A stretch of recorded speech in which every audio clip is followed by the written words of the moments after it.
Hello, 1, 2. It works good. So I'm glad I can welcome some people here again because on Tuesday this week we had a design meetup here, also with Full House. So I'm glad we repeated it again. So I think some of the faces are pretty familiar. Is there anybody that was at the design meetup? Yes. Welcome back. I'm pretty sure this is for the first time for you to be here in Vacuumlabs office, maybe first time in Košice. Is there anybody that it's his or her first time in Košice? Quite a lot of people.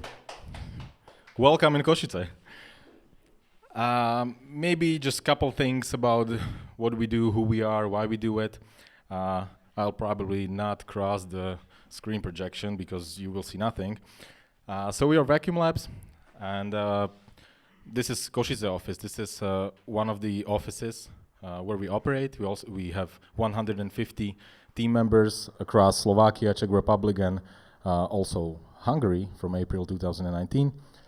We have 5 offices: Košice, Bratislava, where our headquarters is, also in Czech Republic, where we operate in Prague and Brno, and next month, actually it's next week, we're starting our office in Budapest. So if you know any Hungarian guys, let them know. Our projects range from Tokyo to San Francisco, and what we do is that we are building the tech behind fintech. What this means is that even though we offer very broad range of services from product ideation, digital product design, through software architecture, development and maintenance, we are focused on 2 major things. First one is financial technology, where we are building banks of tomorrow, virtual banks, digital banking platforms, credit card applications. We actually started with client business, but that evolved into our own product, which is called Bank Foundry. And Bank Foundry is a framework that we offer to our clients so they can launch their digital bank in a matter of months, instead of a matter of years and millions of euros if they went the traditional way. Our second focus area is crypto. These are some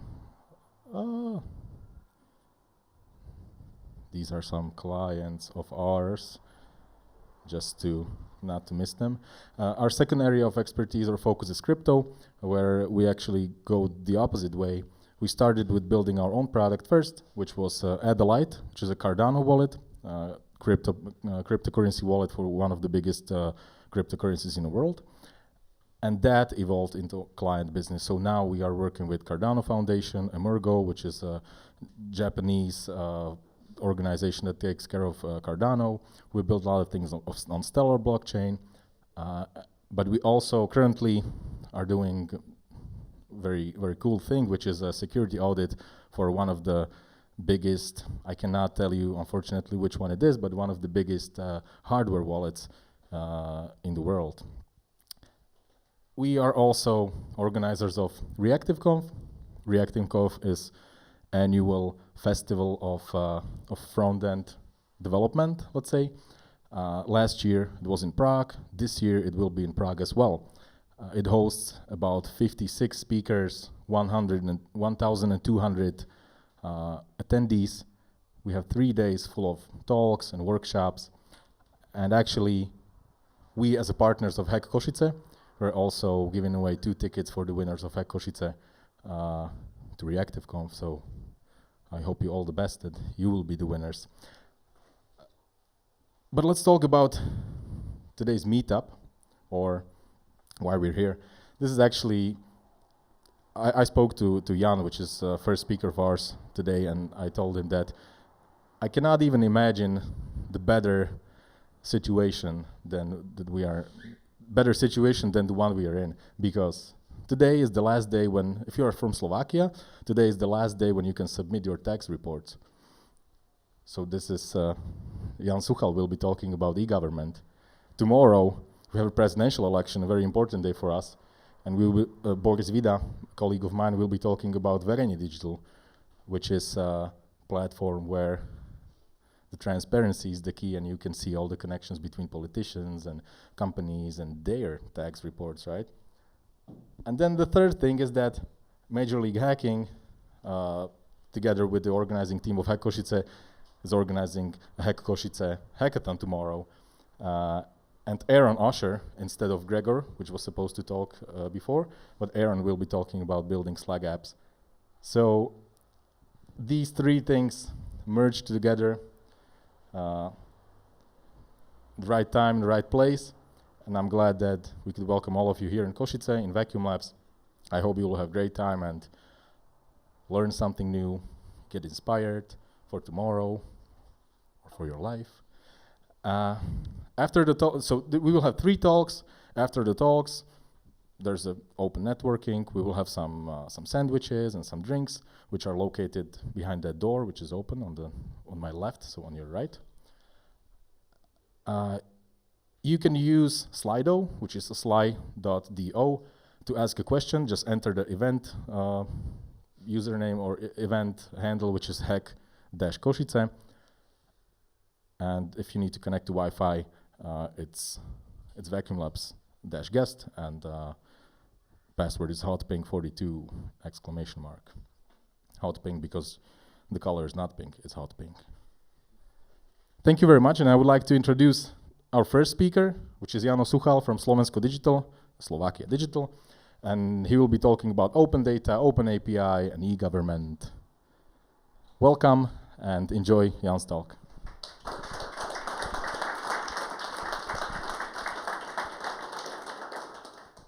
Okay, hi. First of all, my English is a bit rusty, so if you don't understand, that's probably my fault. First question is, I see some foreign people here, so who knows what Slovakia.digital is doing? Or who thinks? Okay. So Slovakia.digital is an NGO, non-government organization. We are in our 4th year of existence, and we do a lot of stuff in the area of e-government, obviously, and we do policy stuff. We do big projects like reviews of big projects, and that's by big projects I mean IT projects in the area of 10 million euros, 20 or 50 million euros. That's one area of our focus. The main result that was mostly publicly visible was that we kind of managed to contribute to stop projects that we thought were unnecessary, let's say it that way. And the total cost of this project that we stopped was 300 million euros. So that's the major thing you probably heard in media. But my job in Slovensko.digital is mostly community stuff and programming stuff and public relations, maybe. So I will talk about something practical, that's practical for hackathons, probably. And that's something what's available now in Slovak government, and maybe a little bit about the future where e-government is heading. And something about a project we are going to release next month. And it's all relevant to hacking because we are programmers in Slovakia, Slovensko.digital, and we like building stuff. So we don't always like just talking about big projects and so on. And with like talking to a politician is almost always going to end up, he's going to promise something and break the promise. So it's not going to work very effectively. So first topic I want to talk about is open data. Open data, that's not a new topic. It's a topic that's been here for, I don't know, a couple of years. It's very big topic in European Union. So it's basically a topic that's accepted. There's nothing controversial. It means that when government is building registries and big databases, if it's doable, they have to publish the data, so everybody can take the data and do something useful with that. You can go to our nice website, data.gov.sk. That was a couple of millions. for this website. That's basically a fork of CCAN and cost about, I don't know, 7 million or so. But you can find some useful data there you can just take and use. A better website is our website, of course. You can go to ecosystem slovensko.digital. Sorry, it's in Slovak because it's mostly Slovak data, but the actual dumps are in English schema, so you can use them, and you can find there very interesting, or I would say unique databases. We have, I think we are the only subject that has the database of all legal subjects in Slovakia. So that's companies, like small entrepreneurs and so on. So that's about 1.5 million of entities. You can just download the dump and do whatever you want with that. Just go ahead, and there is a torrent link, just download that for free. Then we have some services and products there, but that's not something very interesting, I think, at this point. But that's something that's going to happen in the future. The government is going to be publishing more and more data. The data is going to be linked together. So if you take two data sets, they are going to be linked. The entities. So you can do stuff like probably Boris is going to talk about, connecting people to companies and procurements and so on. Okay, next topic that's a bit controversial but it's very big. It's Open API. Because when we talk about open data, that's basically Open API, but for read-only data and public data. Open APIs are also for writing and also for private data. So imagine, some of the projects in Slovakia, especially the biggest one, you wouldn't expect that Slovensko SK is the biggest project in Slovakia and the most controversial. Some people say it cost €1 billion. It did not. It was about 70, I think. But it costs about €1 million monthly for support, if you want to know that. This project has an API. It's a very obscure API, but you can use it. So you can access your official inbox for your company or for yourself with the ID card or via API. So you can do that. But it's very, very hairy API. So we'll build an open source proxy API. You can download that on GitHub. And after a while, you'll see that there's a lot of docs you have to sign and submit to the officials. But at the end of the day, or month probably, you will get the access to the API, and you can just use our component. It's a Docker component. You just run that, and you can access some of the APIs. You can also use our service to access the API, so you don't have to do anything for a small fee. And then let's talk about another topic. That's something that's very, in its infancy, because that's something that's not very common even in other countries. And that's something called My Data. That's the topic or the buzzword. And imagine something like this. We know this from our day-to-day life. When you download an app, you probably are giving the app some permissions. And imagine that in the terms of e-government. You go to a third party, to a website like Build My Business or like Do a Business company, and then click, okay, I want to start a company. And then it redirects to an official government site, and it asks you these questions. Do you want the third party to be able to register for taxes, Do we want the third party to be able to look into the registry of the physical the subjects? Do we want it to issue a notice, and so on and so on? And you just click, OK, I want the third party to do that. And it just accesses the APIs and does that. So that's the future where e-government is heading. So a lot of the services are going to be provided by third parties, not by e-government itself.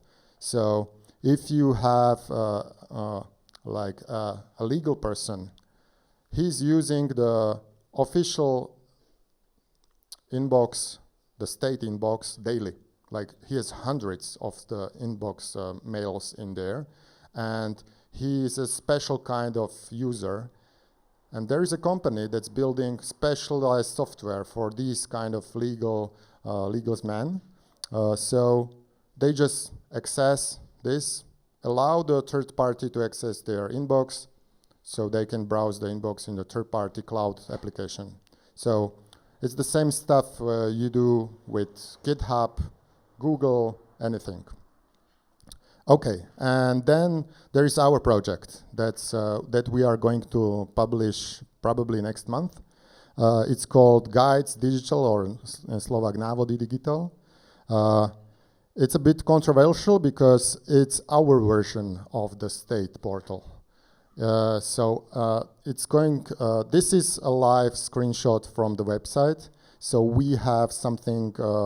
We have some like a situation in your lives, like birth of your child. Okay, so too many young people here, but maybe I don't know if you are going to change your permanent address. That's a pretty easy thing to do, but it's very complicated if you want to do that by hand, because you have to go to the registry, change your ID card, then if you have a company, you have to go to another registry and submit there that you have changed your address, and so on and so on. So we built basically a to-do list. There is a to-do list, then you have some checkboxes. This is live data, so if you want to change the owner of a car, you have to do these, and then you have a checkbox, and you just click, okay, I know this and I know this. And we can also automate these tasks. So we can build these hairy e-government forms in the backend, and we can submit them via the API you saw before. So you will probably not see the official portal, the state portal. The only thing you will see is the login screen, because we just have to use the official login via the ID card. But if you use the ID card, you can submit that via our portal. So that's something that's possible because we now have APIs. And in Slovensko.digital, we are pushing the government to open as many APIs as possible. So right now we are in talks with different departments, mostly department that deal with accounting and taxes. So companies that have monthly, they have to submit reports monthly. We want these departments to open APIs so we can build software that just submits the reports automatically. So that's our plan. You can help us. This is all open source. You can find it on GitHub. It's actually live. I can show you the URL. It's behind the password, but I can send you the password if you want to click around. There is a lot of work behind that. We had, I think, 3 hackathons already. We have a lot of people working on the actual texts, on the content, because if you go to the official state government portals, there is a lot of text, but it's not very readable for a basic person. So we did all the hard work, and we translated that to a human language. So you can help us. Just join us at our Slack or at our forum. It's mostly in Slovak, But if you start talking English, I will just join you there and we'll figure out. Or you go to our website. Even if you are not an IT guy or gal, you can find something to do and to help us with. And this is only one thing, a small, narrow thing that I'm responsible. We also do a lot of policy stuff and reviews and so on. So if you like strategic stuff, yeah, there's a lot of papers to read. So that's all from me. We are Slovensko.digital, not the official one. And thank you if there are any questions. I'm here for about 30 minutes, and then I have to run to my official meetup, so I will be going away. Thank you.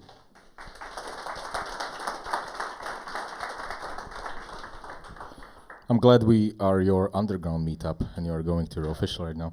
So there's one question on Slido, actually two. First one is very short. It says, Jano and blockchain. Yeah, okay.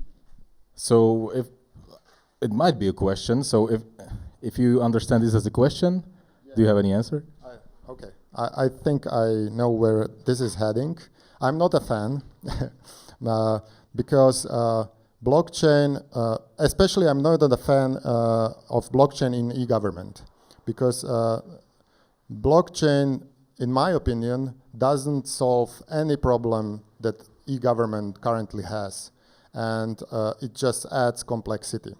So it's a bit controversial, probably, but there are also papers from governments, like from the US governments, actually from the National Institute of Standards, they have a nice paper about when to use blockchain, and basically the paper says you don't have to use the blockchain at all in e-government because there are some conditions, and if you go through the conditions you will end up with no. So and that's not a joke, that's actual, it's a rational process, and so I'm waiting for the first use case in e-government. I have an open mind, so if you show me an use case for blockchain in e-government and I don't go back to you in 5 minutes with a very simple solution with a normal managed database, we are probably onto something, but that's about my position. So. Thank you very much. And the second question is it finally safe to use eID? Did legislation catch up too? An example, irrefutable signature by law. Okay. So we had a problem with eID, I think last year, a huge problem. So that was fixed in a very hacky way, I would say. So they basically changed the cipher, but not for a secure one, but for a lesser broken one. So it's not fixed, but it's fairly safe. So you would need like a huge amount of power to break the cipher. So and there are actually people in Brno working on that. I would say it's safe for some use cases, and most basic people, it's safe for use for, well, I would say normal person never is going to be afraid if he's going to use the eID. Well, I don't see a problem there. I don't see the problem with the eID. I see the problem with the portals using that, but well, that's another question. So let's leave it at that. Thanks. That's pretty much it from the Slido. Do we have any question here from the audience? If you have one, just raise your hand. I have a question for the audience because I think there are some foreigners here, and yeah, I'm asking, what's your e-government look like in like Germany or US and so on? Is it so horrible, or like in Slovakia, or are there NGOs building parallel state portals? Or so I'm twofold here. I live from the US and I live in the UK. In the US, it's non-existent. I'm not aware of any government services moving online yet. Everything is still mail-in forms. And in the UK, they're pushing for it pretty hard, but it's still got a ways to go. So. Yeah, just to follow this up, I mean, the one thing that we do have in the UK is petitions are pretty big, and once you reach a certain threshold of petition sizes, they will consider them in Parliament potentially. Sometimes they do, sometimes they ignore the will of the people, but that's just Britain. In Germany, so that's where I'm originally from, it's still very limited. I also do a lot of work in Tanzania, and there it's incredibly limited. There's basically nothing that exists in that way. There is a big push towards utilizing open data, towards building sort of open services, have a general understanding, try to involve the local populace in what the government is actually doing, but it's moving quite slowly, which is partly due to limited technical knowledge as well. A funny story about the petitions, because I'm following that. I'm looking. I follow the UK blog on IT in e-government, and we also have this portal, and a state portal with petitions. And do you know how many petitions were successful? Zero. And that's a portal we are currently paying for, like hundreds of thousands of euros monthly. Zero petitions. There was one that was almost successful, but they rejected that one. Yeah, because it was basically a funny petition. They wanted to declare a day of winning against corruption. And that was the day when Kaliňák was saying something that was our former Ministry of Interior minister. So, if there are no more questions, I would like to thank you. I would like to thank Jano Suchal from Slovensko.digital, and thank you for what you're doing, and keep up the good work. Thanks. thank you.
And we are actually continuing with the topic of public services, let's say. Boris and couple, I would say a lot of developers from Vacuumlabs have worked over the past months or years on a project called Verejne.digital, which is a project, it's a platform that maps out the connections between politicians, companies, and also tells us secrets about their tax reports, and provides us also with some APIs and data we can work to create our own apps. And I'm pretty sure Boris will tell you more about that. So please welcome Boris Vida.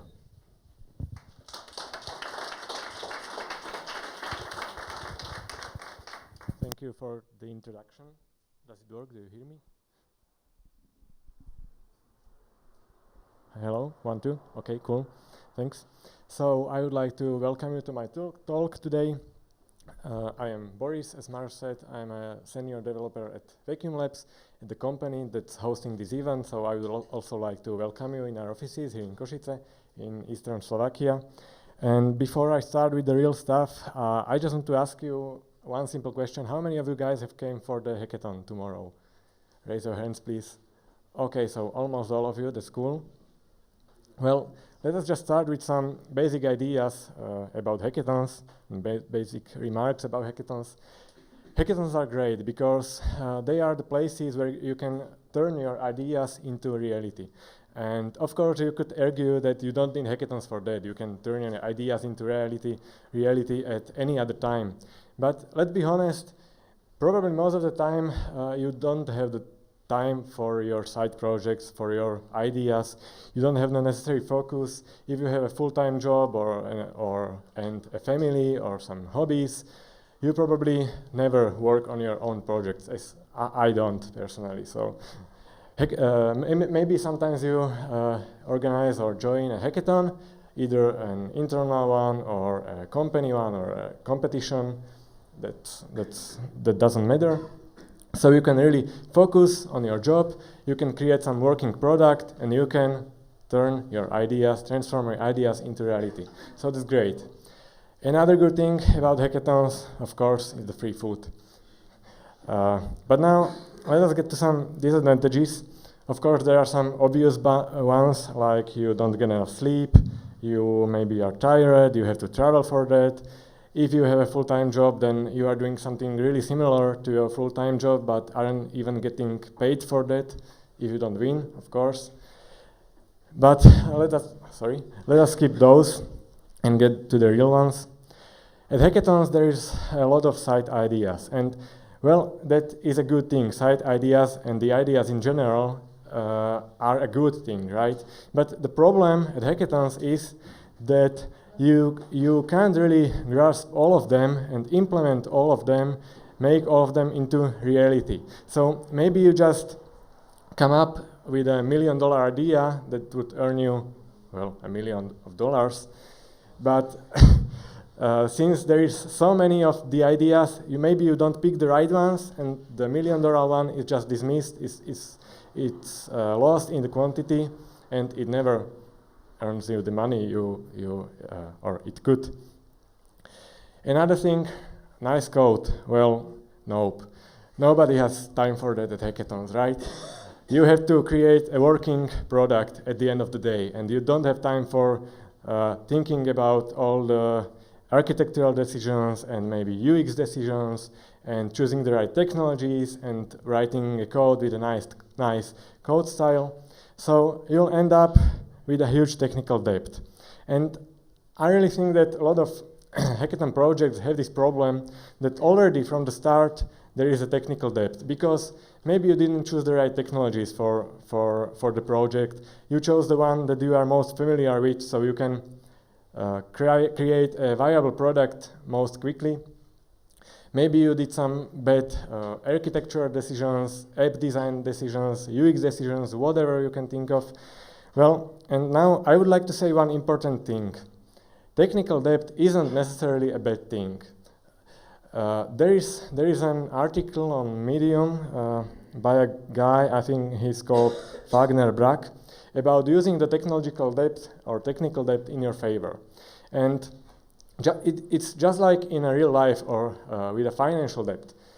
You go into a debt, you take some money from a bank or some people, so you can, for example, kickstart your business, and in the end, you end up paying more money than you loaned, yeah? Because you have to pay the interest. But without the money, without going into the debt, you would never be able to kickstart your business, to earn money with it, etc. So it's the same, the situation is the same with technical debt. If you wanted to do everything right from the start, to make the right design decisions and application decisions, to have the perfect code style, the perfectly suitable technologies for your project, you would never create a working app, right? Because you would probably just lose your motivation. So technical debt in this case can be a good thing if you can use it in your favor. If you can create a viable product and then maybe in the end you end up paying more. You end up with more work to actually create a nice working product, to add new features, to refactor the code you wrote at a hackathon, for instance.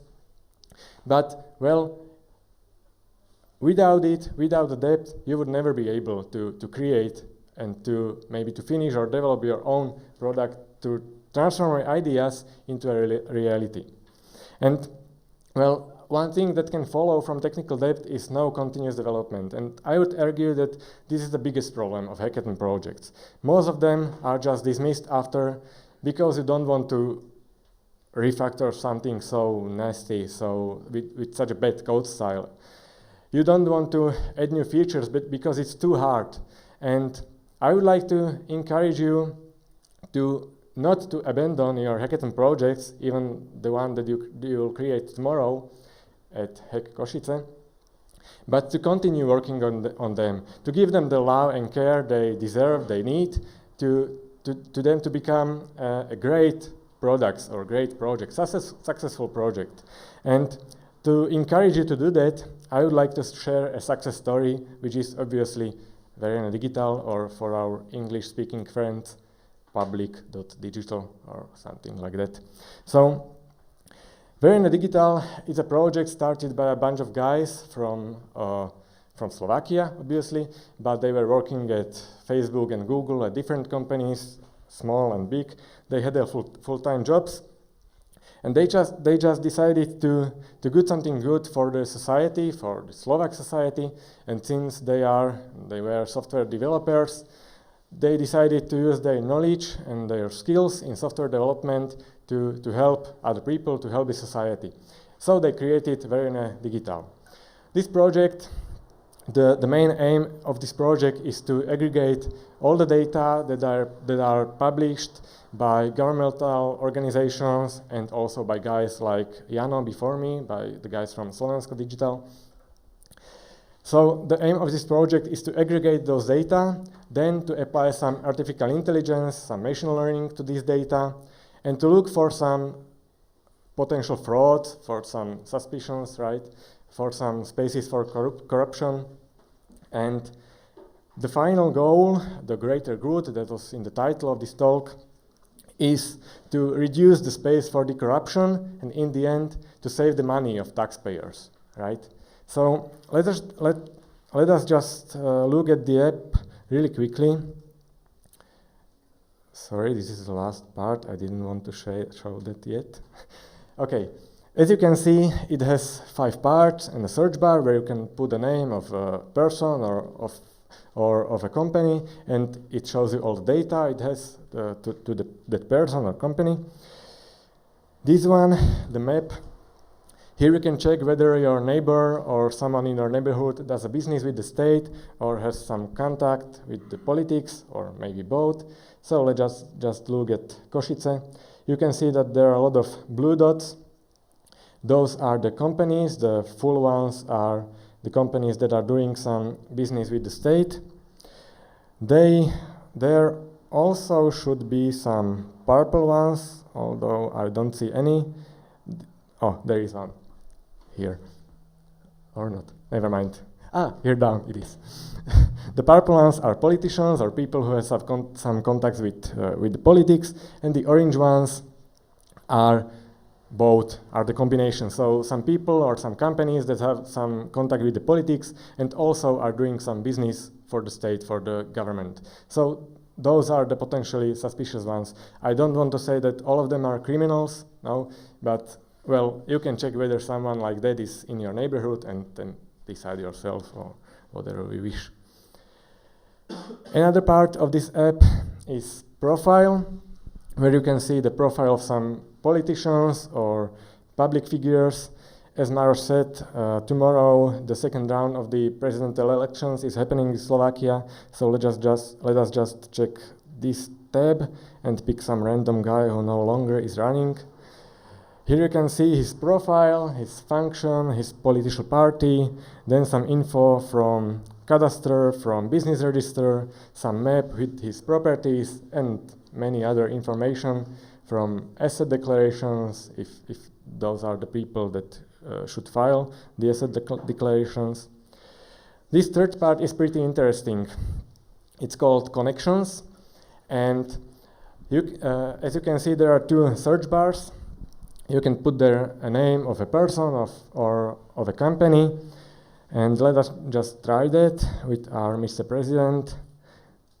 I wanted to put there my name, but I'm really unimportant, lonely person, so I don't have any interesting connections. and Vacuumlabs, and let's see what happens. Oh, we are connected to Mr. President, that's cool. There is a nice graph of the connection, there are some details where we can see that Mr. President has some shares in some company, and that company has some other shareholders, and the chain continues to one or to our company, to Vacuumlabs. Well, I call this part of the app a headline generator, because if you are a journalist, you can just put there a name of some politician and then some criminal, and then write a big article with a big headline, this guy is connected to a crime. But I don't know if you know the game 6 Degrees of Kevin Bacon, where you should connect some actor to Kevin Bacon in 6 or less steps. There is a rule that in some geographic area, every 2 people are connected by a chain of at most, I don't know, 6 or 5 or 4 friends. So use that with caution, because probably every 2 entities in Slovakia are somehow connected. No, I am not to anyone, but every 2 interesting entities in Slovakia are somehow connected, and it doesn't have to mean anything. Another part is about public procurement. This is the part where the artificial intelligence comes into play, because as you can see in this list of the public procurements, some of them have this small exclamation mark before them. And that's because the algorithm calculated some price based on the past procurements and some other criteria, and this price doesn't match the costs that are published in this procurement. So maybe there is something suspicious, so that's because there is the exclamation mark. Another thing that this is doing is that it suggests some companies that should apply for those procurements because they did something similar in the past or for some other reasons. Okay, this is the search, and here is the newest part. As you can see, there is a beta batch here, and I would like to encourage you, and especially the guys from Slovakia, to check this out. And here you can create some, you can get the data from API points, even from even the data from Slovensko.digital that Jano have been talking about before me.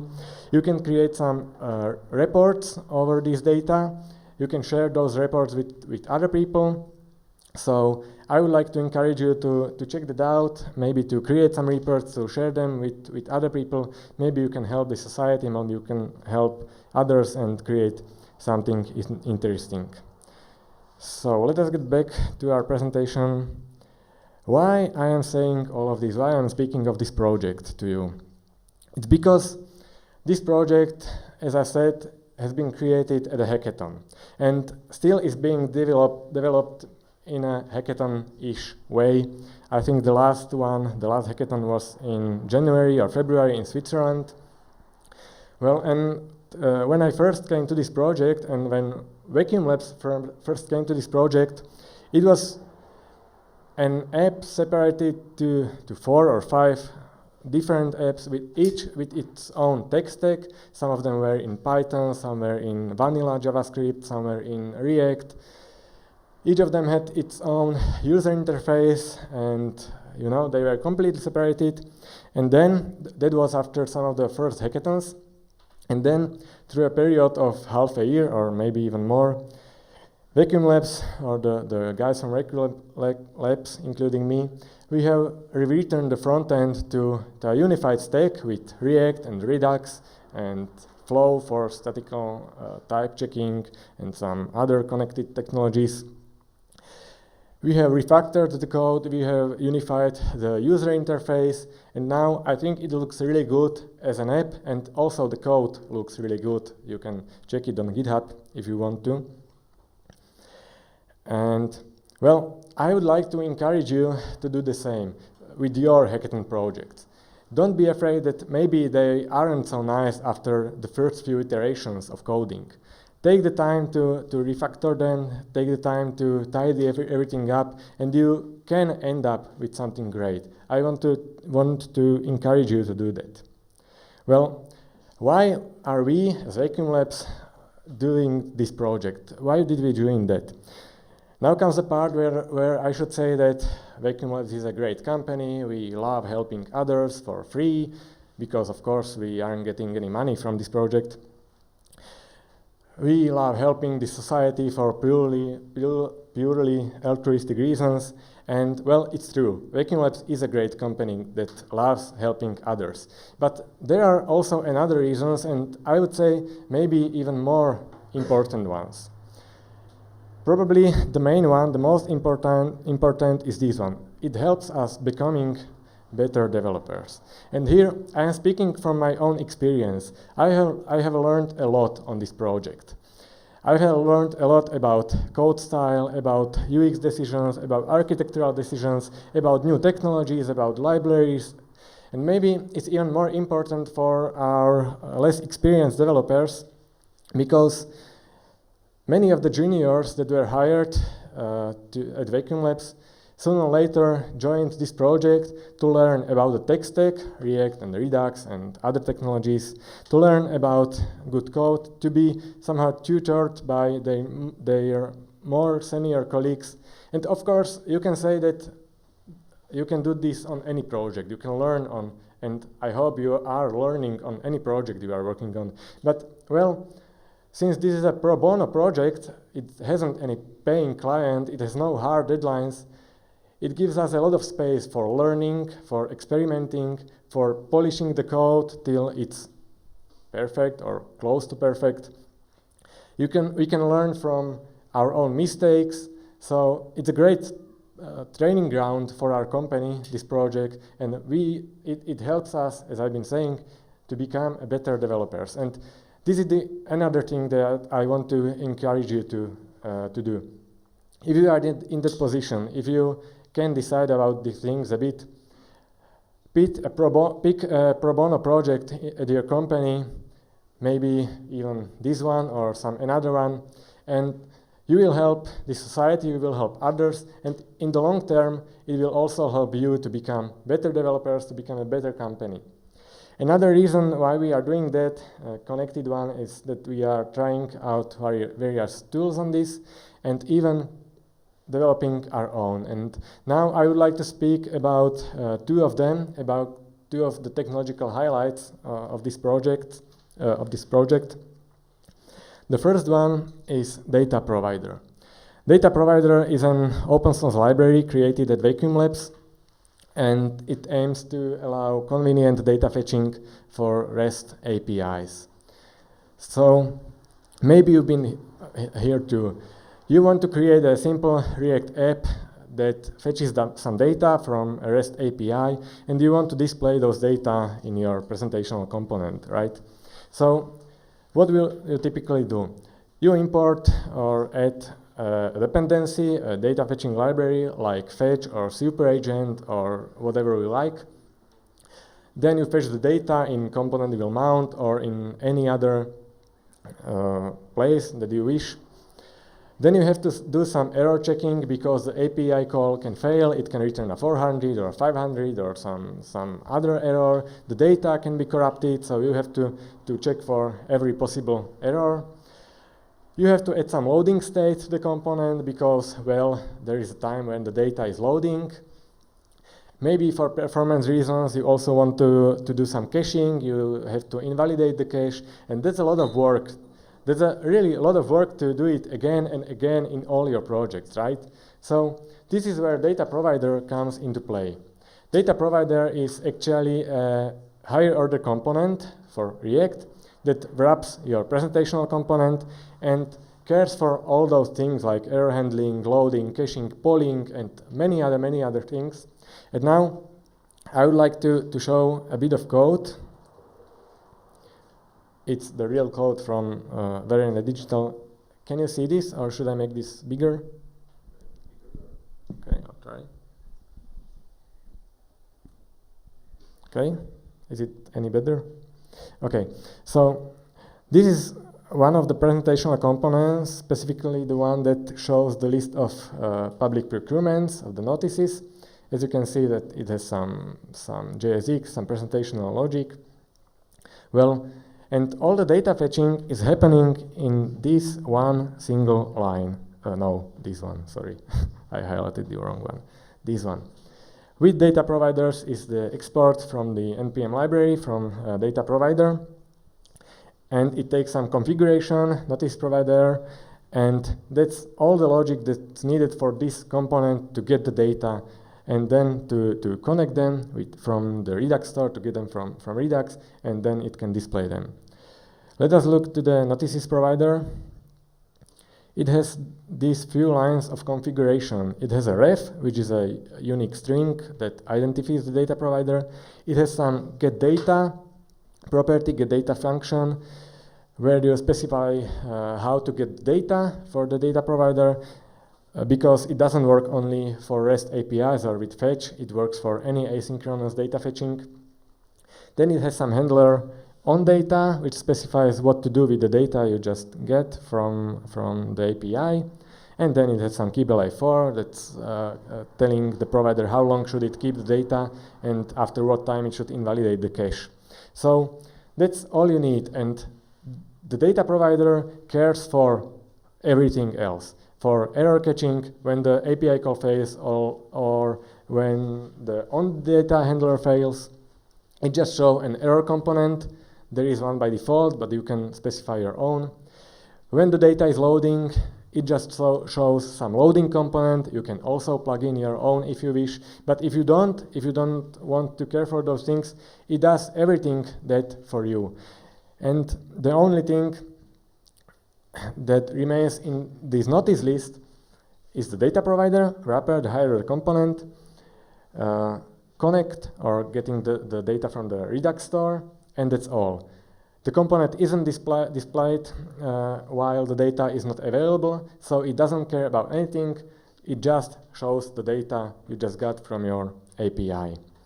So it really saves a lot of code, a lot of boilerplate. I think it's a really cool library. Check it out on GitHub, and maybe you will like it. I hope you will like it too. Another thing is reduced Redux. Now, I would like to ask you, how many of you have worked with Redux before in your apps? Okay, a few hands up. So, Redux is a library for state management. There is a single source of truth, like single application state, and you dispatch some actions to change this state, to create a new one. And what would you typically do if you would like to add an action to Redux store? Well, let us look at the official documentation. Here is an example from official Redux site. You will have to add an action creator. Okay, it's also too small. So you will add an action creator which returns an object with type. This type has to be a unique string, right? You can't have name clashes in that. And then, so in ideal world, you should also create a constant for that, so your action names doesn't clash. And then you'll create a reducer, a case in a switch that matches the action type, and you put the actual logic for computing the new state here in the reducer. Well, so that's for the official documentation. Well, when I look at that, I think that's a bit of sad that you have to split the logic in so many places. You have to create a unique action type. You'll have to create an action, and then you'll have to create a reducer. That's three things you have to do. And when you are looking through someone else's code and you want to know what some button is, button handler, or what happens when you click a button, so you look at the handler, you see that it's dispatching an action, a Redux action, so you check the action, you check the type, you then find the correct reducer for that, you find the correct branch in a switch, and then you finally see what is the button actually doing, right? The idea of reduced Redux is that what if instead of having the logic split to action creators and to reducers, we would have just one simple universal reducer, and the actual logic would be only in one place in the action creator. And let us just look once more at the code. Here is the shared actions. This is the action creator for that's dispatching the action that's happening when data provider gets the data. So as you can see, there also is a type, but this type no longer has to be unique because it isn't matched by any switch, by any reducer. There is a path that's saying which part of the state you want to update. There is a payload, obviously, and there is a reducer. So instead of having the reducer separately in a reducer file, you just put it in the action and you dispatch the reducer. And it really simplifies the logic. And there is only one single universal reducer, and it's this one. And you can see that it's really simple. It just gets some value from the Redux store, from the state. It applies the reducer that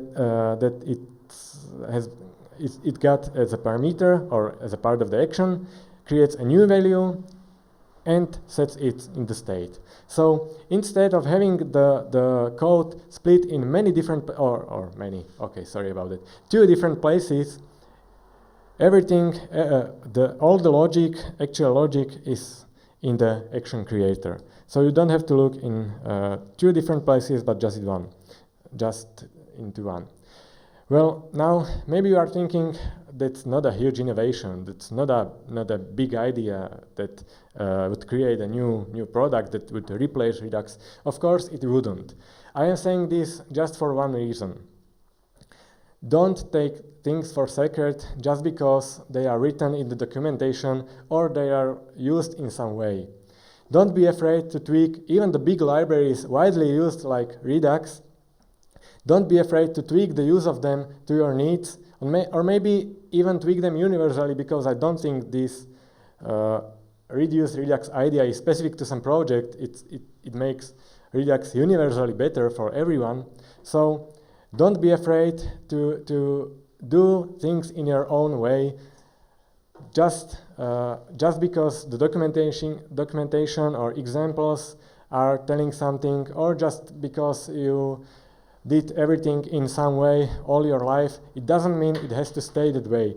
Don't take things for sacred. Tweak them a bit to be better tools for you or better tools universally. So that's the end of my talk. I just would like to sum up the key takeaways. The first one, care for your hackathon projects and don't be afraid of technical debt. Even tomorrow, create some great app. Don't be afraid if it hasn't the best tech choices, design choices, etc., etc., etc. Try to do something that works and then do it nice after. And don't dismiss the project just because it has some technical debt. Second one, you can become a better developer by helping others. If you can pick a pro bono project, find something useful, work on that, you will learn a lot, you will become a better developer, and you will also help others, including yourself. Third one, data provider. It's a cool library. Check it out on GitHub. Feel free to file an issue, to create a pull request, to give us any feedback. We really like it, and I really hope that you will too. Check it out. Fourth, widespread doesn't mean sacred. Maybe use Redux in this reduced way. It will be easier. But the idea is general. Don't be afraid to tweak things. Don't be afraid to change the way you are using your tools. And final, especially for the guys from Slovakia, check out Verejne.digital playground. Check out the reports that are already here. Create their own. Share them with others. Maybe you'll create something great, something useful. Maybe you will help all of us. So thank you for your attention. If you have any questions, feel free to ask them, or maybe they are already in Slido, or you can grab me later. I'll be somewhere around. Thanks.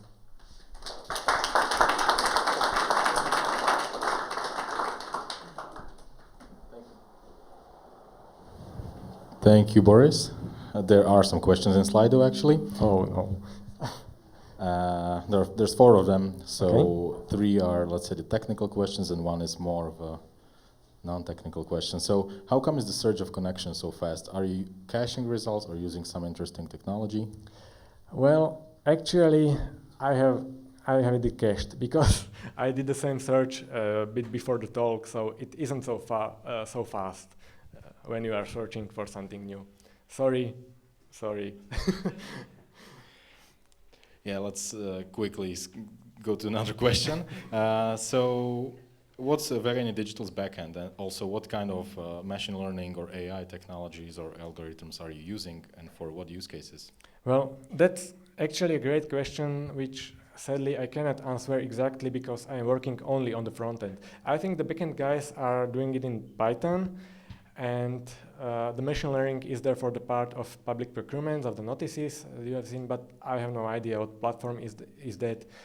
Well, you can check with the guys if you search Verejne.digital through Google, you'll find them, and they can say you more. Sorry, I can't really answer this question. And I said there will be 3 technical questions, but there were also only 2. So the non-technical questions would be: how would you combat sensationalist headlines from journalists trying to falsely accuse people through weak or distant connections? Well, if I were a politician, I wouldn't be standing here. But well, that's because that's the reason why I have said that caution, that maybe finding the connections between 2 people when it is so long, as it was in the case of Mr. President, our company, doesn't really say anything. And I really don't know how to fight the sensational headlines. Maybe just by explaining the sociographic rule that every 2 people are somehow connected, or something like that.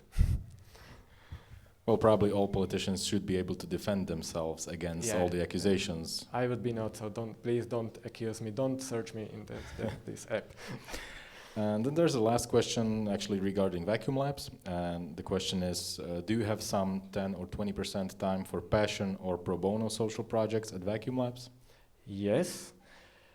The time we spend on working on Verejne.digital is of course paid, is working on a project, so it's your standard working time. Except of that, we have, I think, 15 days a year for self-development, where you can either watch some talk from some conferences, or work on some open source products or projects, or do anything that you think it helps you become a better developer.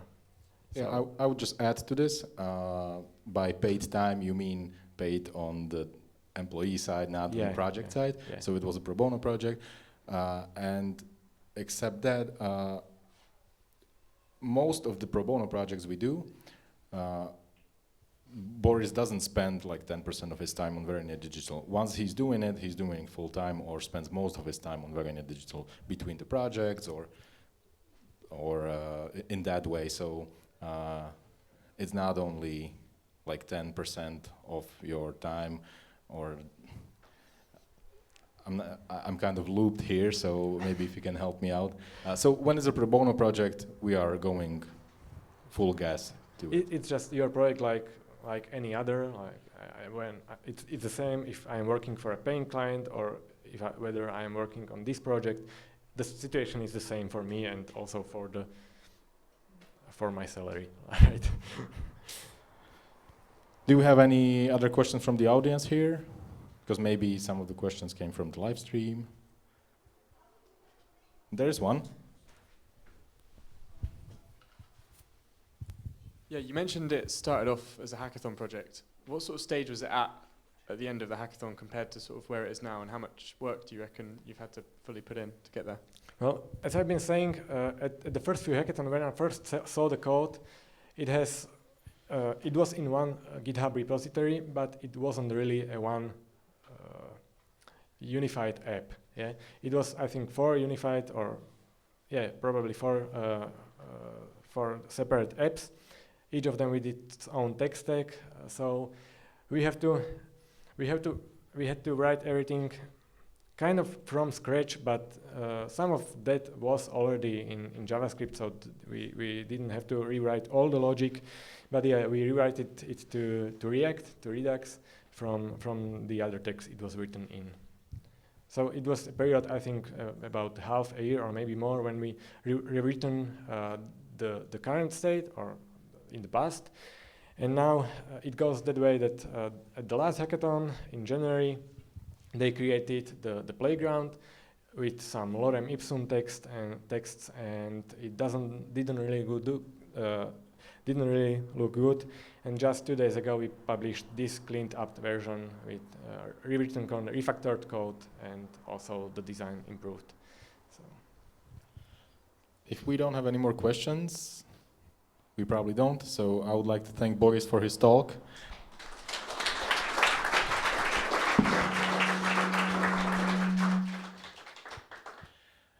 And we decided to have a, let's say, 10-minute break. It's 8:17 right now, so let's have it at 8:30.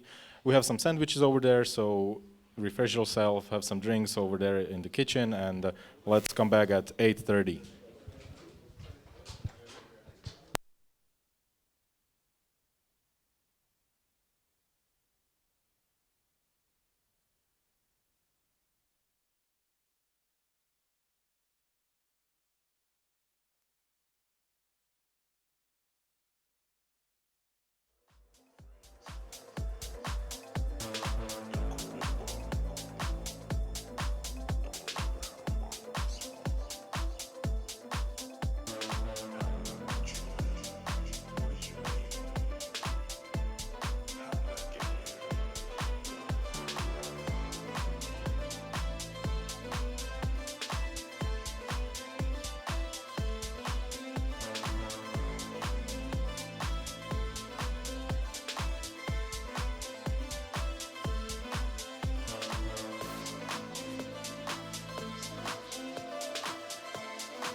one.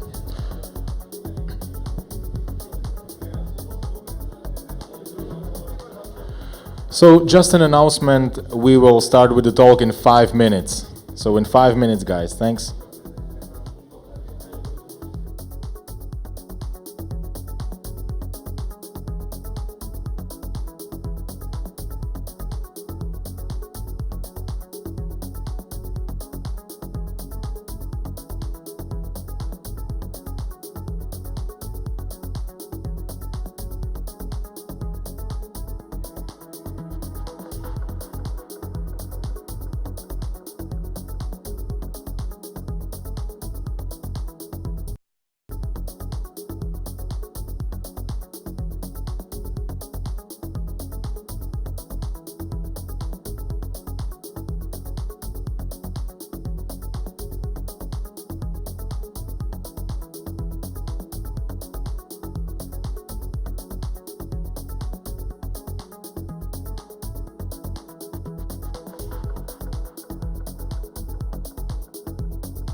So I would kindly ask you to return to your seats so we can continue with the program.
So welcome back. I hope you like the sandwiches and the refreshments over there. So for the last talk of the night, I would like to introduce you to guys from Major League Hacking. The first one is Gregor. He should be the speaker standing here right now, but he can tell us why he's not speaking, but instead of him it's Aaron who will be speaking tonight. So little change in the program. I will hand the mic over to Gregor to tell you something about tomorrow's hackathon and what you can expect, or some recommendations for you to what to do. So, your turn. All right. Hi. So I'm Gregor. I was originally meant to be the speaker, but then Aaron joined me here at Major League Hacking at this event. Aaron is actually a programmer. I am not. So it seemed much more sensible to have Aaron give this talk because he actually understands code. I just do data analysis. I don't really write code for a living. But without further ado, so with the hackathon tomorrow, how many of you have been to a hackathon before? Okay, cool. So most of you know what a hackathon is. In general, there'll be 24 hours of coding. Find yourself some teams, just have a lot of fun. Maybe try out some new technologies that you haven't built anything with before.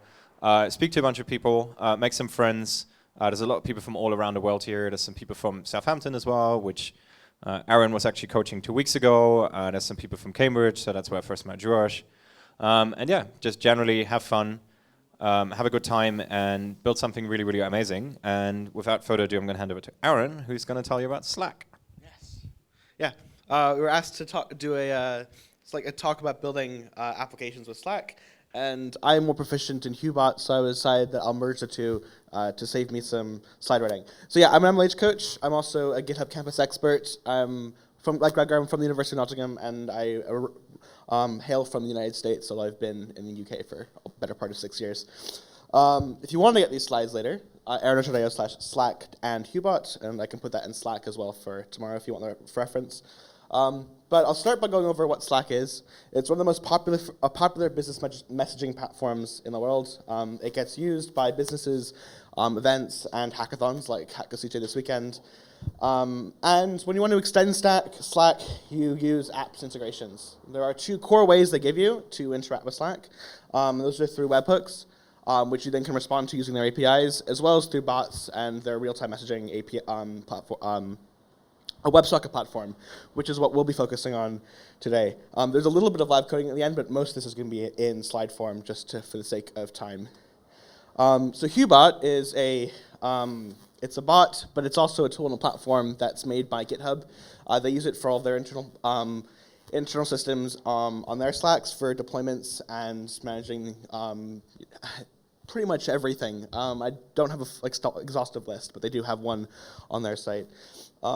But the core reason I'm pushing you to use it is it's really easy to use. It's incredibly extensible because of its scripting approach to scripts and packages, and it's heavily documented, and it's got a massive community around it supporting its documentation. This is just one of like 50 pages of packages on NPM that integrate with Slack pretty much without any further support and configuration, usually in an environment variable or 2. But if you want to get started with this sort of stuff, you can go to HuBot's docs as well as Slack's HuBot adapter docs.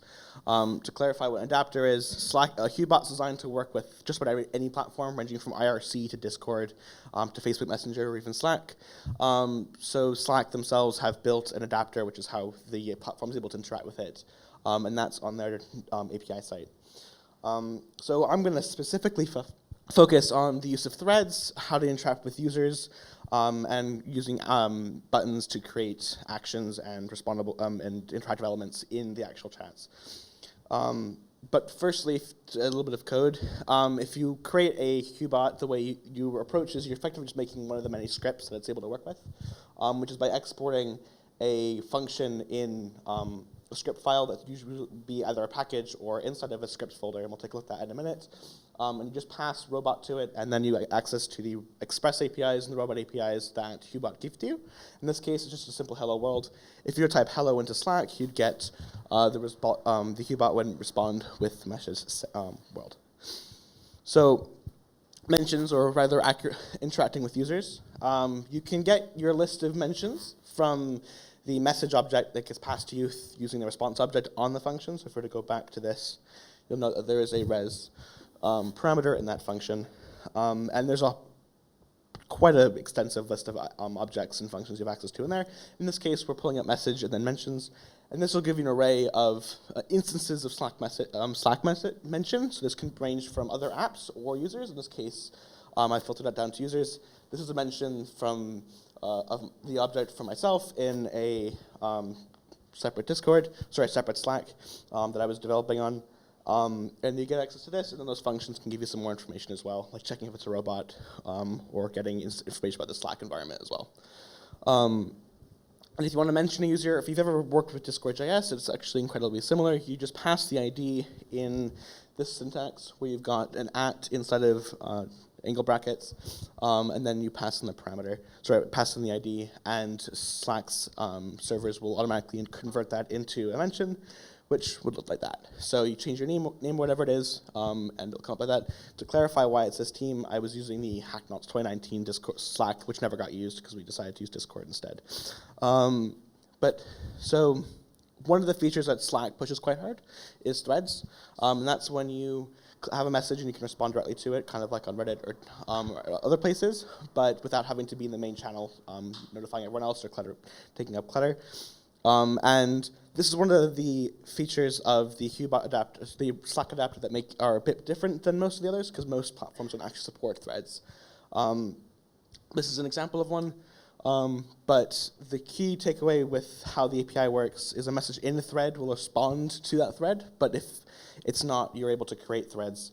And again, there's a little bit of code here. So on that message object we looked at before, there might be a property called thread_tsset. If there isn't, you can create that by just pointing to a raw message.ts, and raw messages is not a type safe object like messages. which allows Slack to pass parameters like the .ts into it, which will then result in creating a thread. And I'll show you some live code with that in a minute as well. And lastly, which is the most generally the most engaging part, I guess, with creating a Slack application, is actions.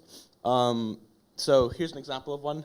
This is just off another random project, but you can, a bot can send a message where you can interact with it through buttons or text and stuff like that, and then you can click send, and it'll actually change the content of that message as a result. And this requires you to have a bit more setup involved than just a bot interacting two ways because of the way their APIs work. This is where the webhooks get involved. So instead of just sending text, we have to actually send an object, and all actions are technically attachments. There is, I think, 4 or 5 different types you can use, but we're going to specifically focus on buttons. So if you pass the text, which actually is going to be in there, then the attachment will be like the form of the question or the embeds and stuff that you want to throw in there. And we'll look at an object in more detail in a minute. But you also have to handle actions. So everything we were working for, everything I've shown you so far has been in the scope of the Hubot instance. In this case, it's actually going to be an instance of Slack's internal own SDK as opposed to Hubot because of the way these actions are handled using an Express server. But if we look at some code, let me get out of this. That needs to be a lot bigger, doesn't it?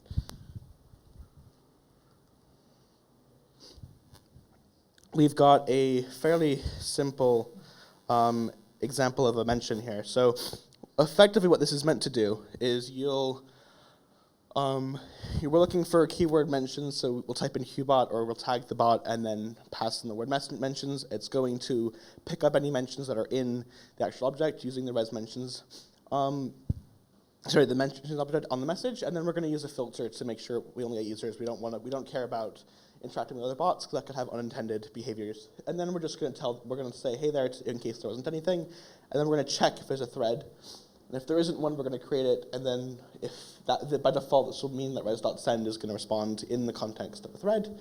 And we also are console logging the user mentions, but we're not going to look at that. So if I open up Slack, so with Hubot and any other bot you create on Slack, you have to actually invite them to the channel you're in. So we're going to invite Hubot. And you'll see he's now there. So if we do Hubot help, we actually get effectively a miniature man page. Be nice if I didn't. Live coding with one hand, right? And now it's broken. Way. Oh, it really is broken. Why is it broken? Oh, fun. Yay, this worked, I swear, like an hour ago. And then my laptop broke. I might not have a way of live coding anymore if this isn't going to work, I'm sorry.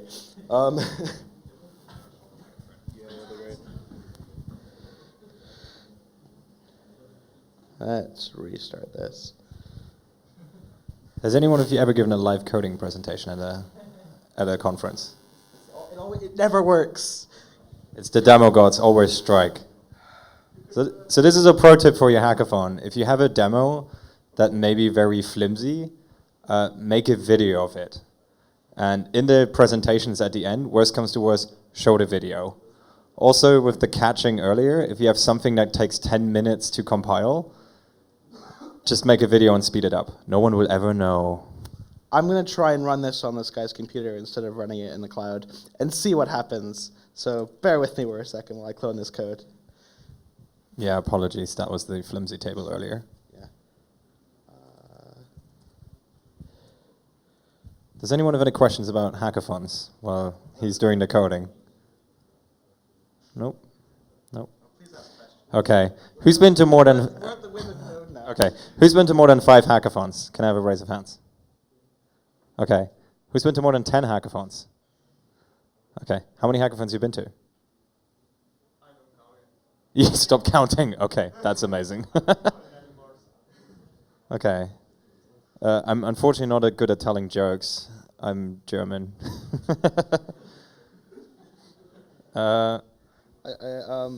Okay. Yeah, don't do live coding in the future. I mean, I can show you what stuff looked like before for now, but... Did you make a video of it? No, I did not, because my computer broke. Thanks, Gregor. Okay. Hackathon Demo 101. Yes. Don't use slides. People don't like slides. They're tired and bored at the end of the hackathon. Be really, really loud. That will always motivate the judges. That's probably my best bit of advice. Be American. Yes. Be American. Are you still coding? I'm waiting for Node. Okay. While we're waiting for Node, does anyone have any questions about Slack? Any questions in general? Questions about hackathons? Organizing a hackathon? Attending a hackathon? Questions about how many hackathons I've been to, which is a shocking number. Nope. So for MLH, this is actually my 49th hackathon this weekend. I've been doing this for a long time. I've done 19, 18. This is my 19th or 18th. I don't actually know. Yeah, but this will be the third hackathon for Aaron. As a coach. So if you see him this weekend, he's just starting out. Yeah, don't hate me too much. Yep. How's this going? No, it's tiring. Okay. Has anyone got a project idea yet that they're going to work on for the hackathon? Don't be shy. Okay, I'm really bad at animating a crowd. How's the code? I think we might have to call quits here. Yeah. Okay. I think we may call it quits here. So feel free to keep on networking. Aaron will fix the code, and we'll post a link in the Slack. Ooh, it installed. Nope. Okay. Yeah. Sorry. Okay. Nope. All right. Yeah, I realized environment variables on Windows wasn't going to work the same way it does on Linux, so that wasn't going to work. Basically, I'll walk through what the code does. I can't show you what it does. I'm greatly sorry. So effectively, here, if we were to write in Slack, that's not the Slack I meant to show you. If we were to write Hubot help, so one of the nice things about Hubot is you actually get really nice help text based off of comments in the code. It will tell you what was meant to happen. So you've got Hubot deploy, asks users what environments to deploy, and then Hubot mention were the two ones I made. But these are all other packages that already exist. Hubot the rules is probably my favorite of them, to be honest. It just tells you the rules of robots. So an example of Hubot mentions, I did this here in a thread. So I messaged it not in a thread, and then it responded saying hi, and then found that there were two separate mentions in the text, and then responded to both of them directly. The other one, which I will show the code for, is a bit more complicated, was the deploy script, which doesn't actually deploy anything, but it asks you where you want to deploy it. Basically, we've got our instance of robot here, and then it's sending, you ask it, you tell it to deploy, then it asks you where, and tells you to pick an environment to deploy it to. And that's going to come up as an embedded text as opposed to a normal text. And then it's going to have a handful of actions we can trigger. So you have to actually specify names, like on buttons, because then you get an object later on that you have to filter through to figure out what the responses were on. So we've got like our testing environment, development, staging, and prediction. If you've ever used one of the poll apps on Slack, it would work very similarly to that. When you then ask Slack to deploy, you then get pointed at, you get that form, and if you hit one of the buttons, then Slack will call using webhooks this function, which is, which function? This function, yeah. So then we're looking for the environment. So we all had the name environment further below. So we're just filtering through it to find anything where the action name is environment, and then we're just taking the first element of that array and its value. And then we're just responding saying that we're tagging the user, and then we've kicked off a deployment in the environment, and it'll contact you later. Using webhooks, in theory, what you do here is you trigger some sort of deployment cycle, and then once that was done, you would have Hubot using a separate webhook for itself respond in the channel. And this is just one very, very simple example of how you could interact with actions. The documentation is fairly good. The key difference takeaway I would say here is, if we were to look at the package file for this, there's a flag that I've used called disable HTTPD at the end. That is just disabling the native web server that's running for Hubot. Instead, I've had it using the Slack message adapter for it, which allows for the interactive messages to be handled without any real middleware being involved, because Hubot has some stuff that isn't super compatible, and then we're just handling it that way. So you have to install both Hubot and then also the Slack interactions. if you are decide to do something like this tomorrow, I'll be there all weekend, so you can always come and find me. I promise the code did work. I think I ruined one of the API keys is what's happened here, and it's just upset. So yeah, if there are any questions about Hubot, Slack, me, MLH, or anything, let me know.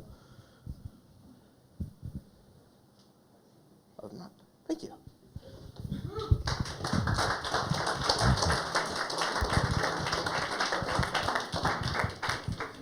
So thank you, Aaron, for the last talk of tonight, and I would like to invite Juraj from the organizing team of the Hack Košice here on stage. So let's wrap this up. We had 3 talks tonight. You will have some drinks after the talks. We have some wine, so if you are over 18, you can start before you hit the bars tonight. But tomorrow, you have to be fresh for Hack Košice. And Juraj will